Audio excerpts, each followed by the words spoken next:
Welcome to Voice of Finance, a space where we talk with CFOs and finance leadership on which are the challenges that the digital era is posing to our area. Today, we welcome in Entity Data House Cláudio Mendes, Iberian CFO of Correos Express. Thank you for being here, Cláudio. Thank you for the invitation, Belén. It is a pleasure for me to participate in this initiative. Cláudio, could you please start sharing with us which is your professional journey, how you became to be in the forefront of the finance function in Correos Express? Sure. I started my professional career as a tax consultant at Deloitte, Portugal, and in 2010 I moved to Banco Santander, where I took up different positions in Spain, the UK, in Latin America, within treasury and security services businesses. I have to say that I had a lot of fun during that period, but after having these experiences, I wanted to secure a more pure financial role. So 2 years ago, I joined Correos Express as a CFO, where I manage an amazing team of 60 people, and we are in charge of accounting, management control, procurement, treasury, and billing and collection. That's quite a scope. Correos Express today, which are the challenges that the business is facing, and what do they mean for finance? Well, Correos Express is an arm of Correos Group. We are market leaders on providing 24-hour services in Iberia.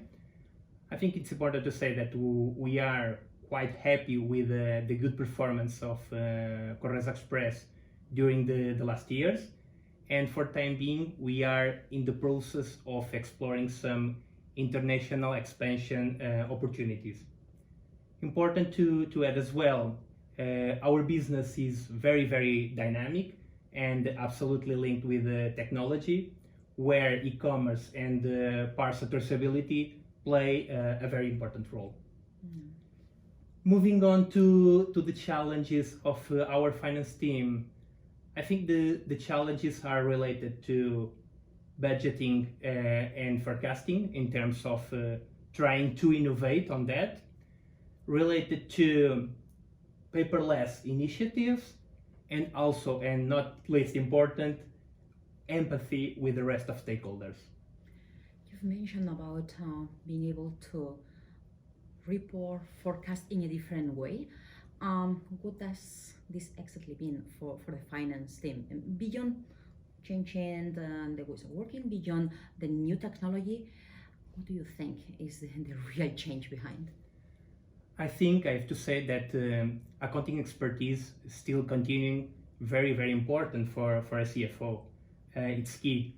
But the digital times we are living in require business to react and adjust quicker, because unfortunately the uncertainty is now the norm and not the exception. So I consider we need to shift from an annual plan to a rolling forecast and convert data into intelligence information for decision making. That's very interesting what you say about converting data into real information, something that is actionable for the business, and it requires, as you've mentioned, empathy, a different way that alone does not suffice. Could you share a bit more about what do you mean with empathy for finance? Sure, it will be a pleasure. In my opinion, empathy should be based on 5 pillars. First, I think we have to be transparent as much as we can with our team, with our colleagues, with our providers, and also with our clients. I think it's very important to gain their trust. Second, I think it's time to engage with the rest of the organization. Organizations usually expect to hear some bad news from the CFOs. I think it's time to change and to send some positive message for the rest of the organization, to make them feel part of the good performance, the good results, and the profits. Thirdly, it's not easy to achieve, but I think it's very important as well to lead by example. So in terms of cascading actions, in terms of implementing new and good practices within the organization. Fourthly, and I consider it key, absolutely key, is to retain and promote talent internally, recognizing the efforts made by the teams, and also taking advantage of their expertise in order to still forward continuing with the strategy of the company.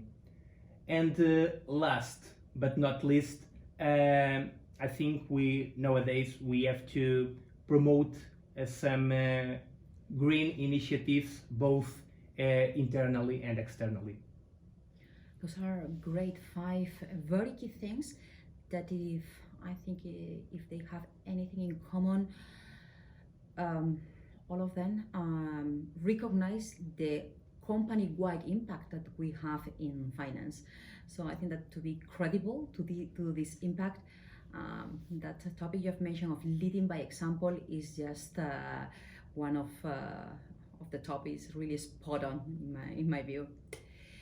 Claudio, thank you so much for those insights, for sharing with us your views and the challenges you have ahead.